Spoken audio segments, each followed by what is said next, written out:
भक्तों, शनिवार के दिन जो भी भक्त सूर्यपुत्र भगवान शनि देव जी के इस मंत्र का जाप करता है या सुनता भी है, उसका बुरे से बुरा समय भी अच्छे समय में बदल जाता है। फिर चाहे वह शनि की ढैया हो या 7.5 हो, सभी का प्रभाव शनि देव जी बहुत कम कर देते हैं। क्योंकि जिस व्यक्ति की कुंडली में शनि की ढैया या 7.5 का प्रभाव चल रहा होता है, वह व्यक्ति चारों तरफ से समस्याओं से घिर जाता है और धन की कमी हो जाती है, अनावश्यक भाग दौड़ बनी रहती है, कर्ज का बोझ बढ़ने लगता है, घर में कलह होने लगती है, धंधा व्यवसाय चौपट होने लगता है, कोर्ट कचहरी के मामले प्रारंभ हो जाते हैं, प्रतिदिन नई नई बीमारियां उत्पन्न होने लगती है। मनुष्य मानसिक, शारीरिक व आर्थिक रूप से बहुत परेशान हो जाता है। कभी कभी तो जिस व्यक्ति के ऊपर शनि की ढैया और 7.5 का प्रभाव होता है, वह व्यक्ति मृत्यु तक को भी प्राप्त हो जाता है। कुल मिलाकर ज्योतिषाचार्य का यह कहना है कि शनि की ढैया व 7.5 की दशा से खराब दशा कोई नहीं होती है। प्रिय भक्तों, शनि की ढैया व 7.5 प्रत्येक मनुष्य के जीवन में कई बार आती है और जब जब यह दशाएं मनुष्य के जीवन में आती है तो मनुष्य को आदि व्याधि से घेर लेती है। प्रिय भक्तों, ज्योतिष आचार्य का तो यहाँ तक कहना है कि जिस व्यक्ति के ऊपर शनि की ढैया या 7.5 का प्रभाव चल रहा होता है, वह व्यक्ति अगर अपने हाथ से कोई पशु जैसे गाय, भैंस, बकरी, बैल आदि खरीद कर घर लाए तो वह पशु भी मृत्यु को प्राप्त हो जाता है। प्रिय भक्तों, शनिवार के दिन शनि देव जी के इस मंत्र का जाप करना या सुनना बहुत ही फलदायी होता है। अगर आप उपरोक्त सभी समस्याओं से पीड़ित हैं, भविष्य में इन समस्याओं से बचना चाहते हैं, तो प्रत्येक शनिवार को शनि देव जी के इस मंत्र का जाप अवश्य करना चाहिए। प्रिय भक्तों, शनि देव का यह मंत्र बहुत ही सरल है, उसे कोई भी व्यक्ति जाप कर सकता है। जो भी भक्त शनिदेव का यह मंत्र जाप करता है या सुनता है, वह कभी भी उपरोक्त समस्याओं से पीड़ित नहीं हो सकता है, उसका जीवन सुख में व्यतीत होता है। प्रिय भक्तों, आई सच्चे मन से सूर्यपुत्र शनिदेव जी महाराज का यह दिव्य मंत्र सुनते हैं। लेकिन उससे पहले अगर आप भी चाहते हैं कि शनि देव जी महाराज की कृपा आप पर सदा बनी रहे, तो इस वीडियो को दिल से लाइक करके कमेंट में ओम शनि देव नमः लिखना बिल्कुल ना भूले। प्यारे भक्तों, मंत्र यह है। ॐ नीलाञ्जनं समाभासं रविपुत्रं यमाग्रजं छायामारुतण्डसम्भुतं तं नमामि शनैश्चरम्। ॐ नीलाञ्जनं समाभासं रविपुत्रं यमाग्रजं छायामारुतण्डसम्भुतं तं नमामि शनैश्चरम्। ॐ नीलाञ्जनं समाभासं रविपुत्रं यमाग्रजं छायामारुतण्डसम्भुतं तं नमामि शनैश्चरम्। ॐ नीलाञ्जनं समाभासं रविपुत्रं यमाग्रजं छायामारुतण्डसम्भुतं तं नमामि शनैश्चरम्। ॐ नीलाञ्जनं समाभासं रविपुत्रं यमाग्रजं छायामारुतण्डसम्भुतं तं नमामि शनैश्चरम्। ॐ नीलाञ्जनं समाभासं रविपुत्रं यमाग्रजं छायामारुतण्डसम्भुतं तं नमामि शनैश्चरम्। ॐ नीलाञ्जनं समाभासं रविपुत्रं यमाग्रजं छायामारुतण्डसम्भुतं तं नमामि शनैश्चरम्।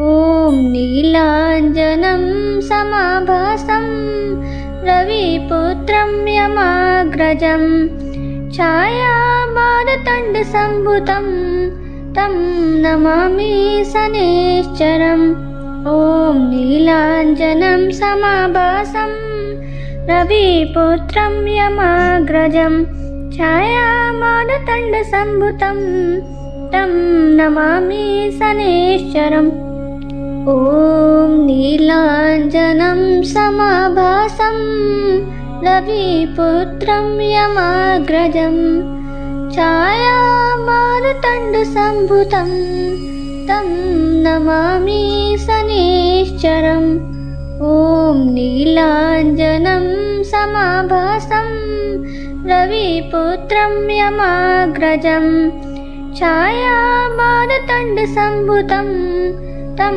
नमामि शनैश्चरम् ॐ नीलाञ्जनं समाभासं रविपुत्रं यमाग्रजं छायामार्तण्डसम्भुतं तं नमामि शनैश्चरम् ॐ नीलाञ्जनं समाभासं रविपुत्रं यमाग्रजं छायामार्तण्डसम्भुतं तं नमामि शनैश्चरम् ॐ नीलाञ्जनं समाभासं रविपुत्रं यमाग्रजं छायामार्तण्डसम्भुतं तं नमामि शनैश्चरम् ॐ नीलाञ्जनं समाभासं रविपुत्रं यमाग्रजं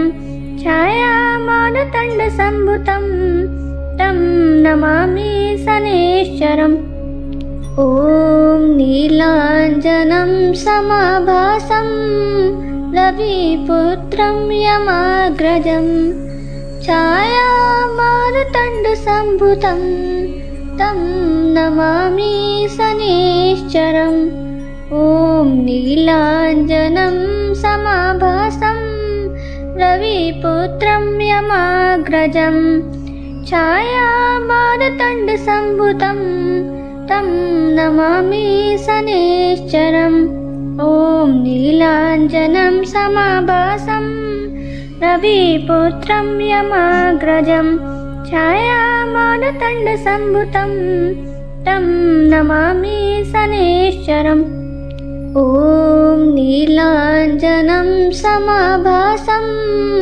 रविपुत्रं यमाग्रजं छायामार्तण्डसम्भुतं तं नमामि शनैश्चरम् ॐ नीलाञ्जनं समाभासं रविपुत्रं यमाग्रजं छायामार्तण्डसम्भुतं तं नमामि शनैश्चरम् ॐ नीलाञ्जनं समाभासं रविपुत्रं यमाग्रजं छायामार्तण्डसम्भुतं तं नमामि शनैश्चरम् ॐ नीलाञ्जनं समाभासं रविपुत्रं यमाग्रजं छायामार्तण्डसम्भुतं तं नमामि शनैश्चरम् ॐ नीलाञ्जनं समाभासं रविपुत्रं यमाग्रजं छायामार्तण्डसम्भुतं तं नमामि शनैश्चरम् ॐ नीलाञ्जनं समाभासं रविपुत्रं यमाग्रजं छायामार्तण्डसम्भुतं तं नमामि शनैश्चरम् ॐ नीलाञ्जनं समाभासं रविपुत्रं यमाग्रजं छायामार्तण्डसम्भुतं तं नमामि शनैश्चरम् ॐ नीलाञ्जनं समाभासं रविपुत्रं यमाग्रजं छायामार्तण्डसम्भुतं तं नमामि शनैश्चरम्। ॐ नीलाञ्जनं समाभासं रविपुत्रं यमाग्रजं छायामारुतण्डसम्भुतं तं नमामि शनैश्चरम्। ॐ नीलाञ्जनं समाभासं रविपुत्रं यमाग्रजं छायामारुतण्डसम्भुतं तं नमामि शनैश्चरम्। ॐ नीलाञ्जनं समाभासं रविपुत्रं यमाग्रजं छायामारुतण्डसम्भुतं तं नमामि शनैश्चरम्। ॐ नीलाञ्जनं समाभासं रविपुत्रं यमाग्रजं छायामारुतण्डसम्भुतं तं नमामि शनैश्चरम्। ॐ नीलाञ्जनं समाभासं रविपुत्रं यमाग्रजं छायामारुतण्डसम्भुतं तं नमामि शनैश्चरम्। ॐ नीलाञ्जनं समाभासं रविपुत्रं यमाग्रजं छायामारुतण्डसम्भुतं तं नमामि शनैश्चरम्। ॐ नीलाञ्जनं समाभासं रविपुत्रं यमाग्रजं छायामारुतण्डसम्भुतं तं नमामि शनैश्चरम्। ॐ नीलाञ्जनं समाभासं रविपुत्रं यमाग्रजं छायामारुतण्डसम्भुतं तं नमामि शनैश्चरम्। ॐ नीलाञ्जनं समाभासं रविपुत्रं यमाग्रजं छायामारुतण्डसम्भुतं तं नमामि शनैश्चरम्। ॐ नीलाञ्जनं समाभासं रविपुत्रं यमाग्रजं छायामारुतण्डसम्भुतं तं नमामि शनैश्चरम्।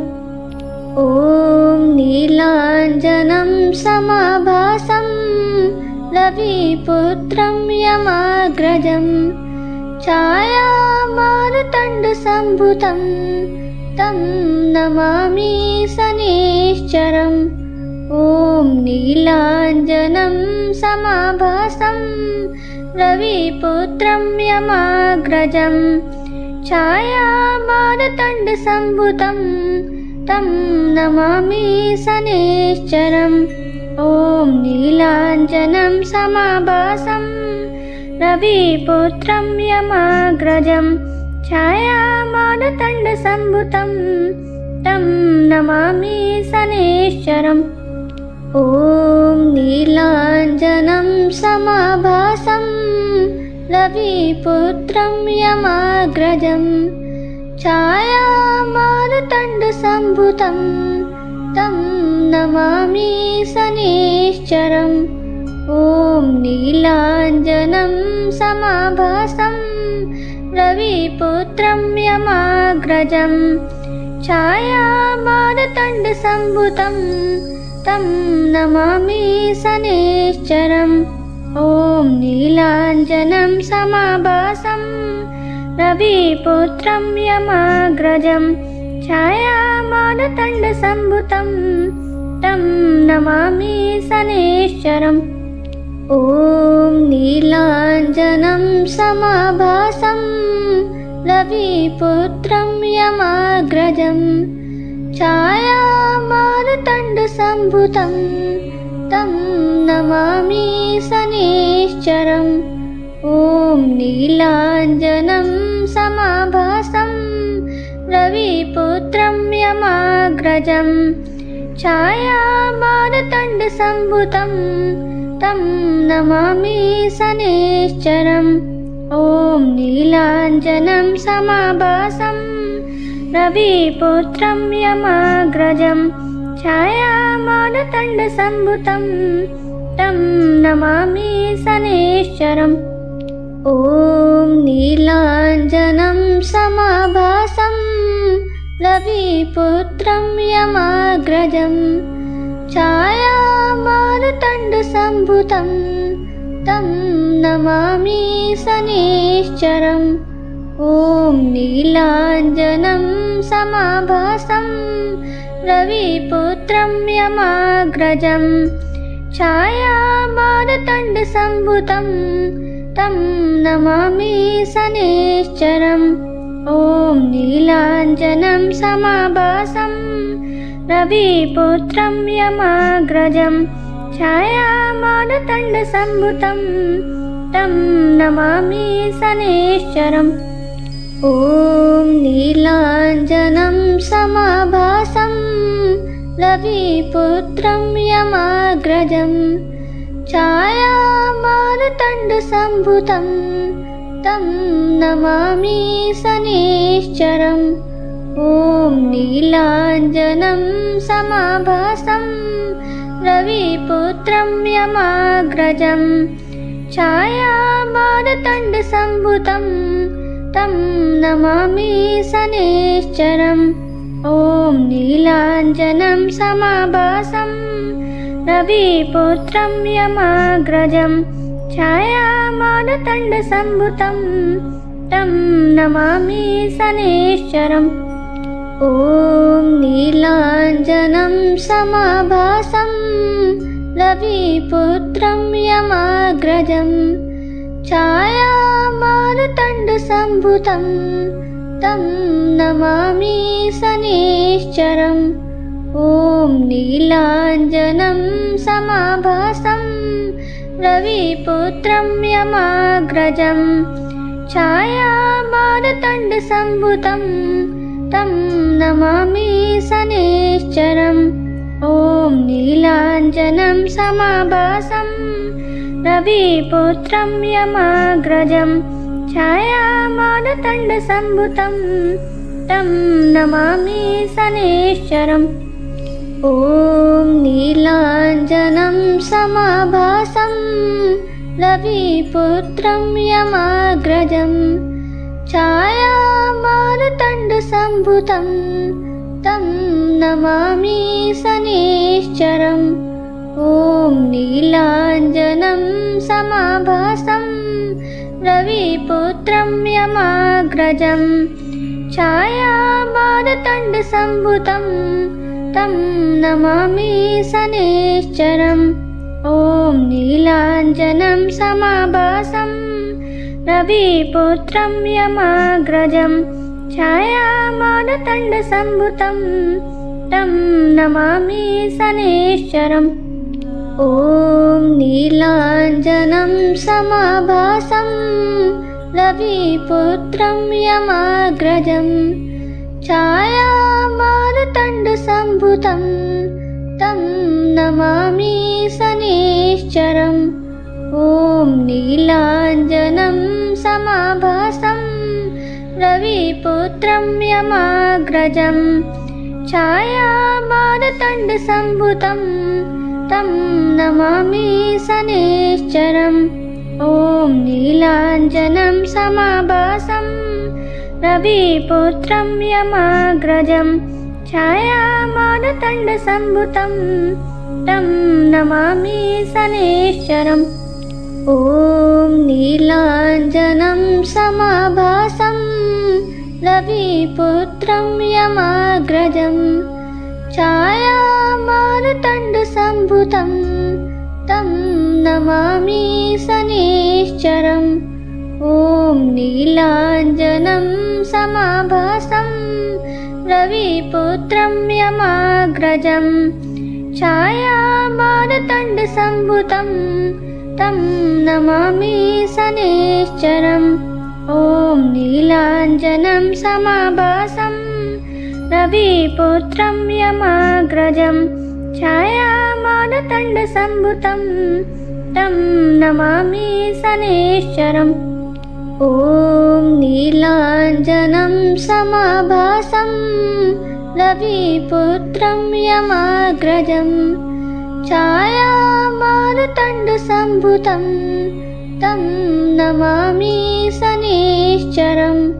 ॐ नीलाञ्जनं समाभासं रविपुत्रं यमाग्रजं छायामारुतण्डसम्भुतं तं नमामि शनैश्चरम्। ॐ नीलाञ्जनं समाभासं रविपुत्रं यमाग्रजं छायामारुतण्डसम्भुतं तं नमामि शनैश्चरम्। ॐ नीलाञ्जनं समाभासं रविपुत्रं यमाग्रजं छायामारुतण्डसम्भुतं तं नमामि शनैश्चरम्। ॐ नीलाञ्जनं समाभासं रविपुत्रं यमाग्रजं छायामारुतण्डसम्भुतं तं नमामि शनैश्चरम्। ॐ नीलाञ्जनं समाभासं रविपुत्रं यमाग्रजं छायामारुतण्डसम्भुतं तं नमामि शनैश्चरम्। ॐ नीलाञ्जनं समाभासं रविपुत्रं यमाग्रजं छायामारुतण्डसम्भुतं तं नमामि शनैश्चरम्। ॐ नीलाञ्जनं समाभासं रविपुत्रं यमाग्रजं छायामारुतण्डसम्भुतं तं नमामि शनैश्चरम्। ॐ नीलाञ्जनं समाभासं रविपुत्रं यमाग्रजं छायामारुतण्डसम्भुतं तं नमामि शनैश्चरम्। ॐ नीलाञ्जनं समाभासं रविपुत्रं यमाग्रजं छायामारुतण्डसम्भुतं तं नमामि शनैश्चरम्। ॐ नीलाञ्जनं समाभासं रविपुत्रं यमाग्रजं छायामारुतण्डसम्भुतं तं नमामि शनैश्चरम्। ॐ नीलाञ्जनं समाभासं रविपुत्रं यमाग्रजं छायामारुतण्डसम्भुतं तं नमामि शनैश्चरम्। ॐ नीलाञ्जनं समाभासं रविपुत्रं यमाग्रजं छायामारुतण्डसम्भुतं तं नमामि शनैश्चरम्। ॐ नीलाञ्जनं समाभासं रविपुत्रं यमाग्रजं छायामारुतण्डसम्भुतं तं नमामि शनैश्चरम्। ॐ नीलाञ्जनं समाभासं रविपुत्रं यमाग्रजं छायामारुतण्डसम्भुतं तं नमामि शनैश्चरम्। ॐ नीलाञ्जनं समाभासं रविपुत्रं यमाग्रजं छायामारुतण्डसम्भुतं तं नमामि शनैश्चरम्। ॐ नीलाञ्जनं समाभासं रविपुत्रं यमाग्रजं छायामारुतण्डसम्भुतं तं नमामि शनैश्चरम्। ॐ नीलाञ्जनं समाभासं रविपुत्रं यमाग्रजं छायामारुतण्डसम्भुतं तं नमामि शनैश्चरम्। ॐ नीलाञ्जनं समाभासं रविपुत्रं यमाग्रजं छायामारुतण्डसम्भुतं तं नमामि शनैश्चरम्। ॐ नीलाञ्जनं समाभासं रविपुत्रं यमाग्रजं छायामारुतण्डसम्भुतं तं नमामि शनैश्चरम्। ॐ नीलाञ्जनं समाभासं रविपुत्रं यमाग्रजं छायामारुतण्डसम्भुतं तं नमामि शनैश्चरम्। ॐ नीलाञ्जनं समाभासं रविपुत्रं यमाग्रजं छायामारुतण्डसम्भुतं तं नमामि शनैश्चरम्। ॐ नीलाञ्जनं समाभासं रविपुत्रं यमाग्रजं छायामारुतण्डसम्भुतं तं नमामि शनैश्चरम्। ॐ नीलाञ्जनं समाभासं रविपुत्रं यमाग्रजं छायामारुतण्डसम्भुतं तं नमामि शनैश्चरम्।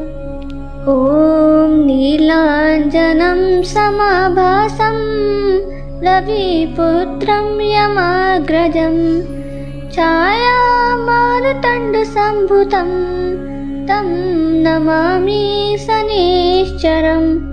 ॐ नीलाञ्जनं समाभासं रविपुत्रं यमाग्रजं छायामारुतण्डसम्भुतं तं नमामि शनैश्चरम्। ॐ नीलाञ्जनं समाभासं रविपुत्रं यमाग्रजं छायामारुतण्डसम्भुतं तं नमामि शनैश्चरम्। ॐ नीलाञ्जनं समाभासं रविपुत्रं यमाग्रजं छायामारुतण्डसम्भुतं तं नमामि शनैश्चरम्।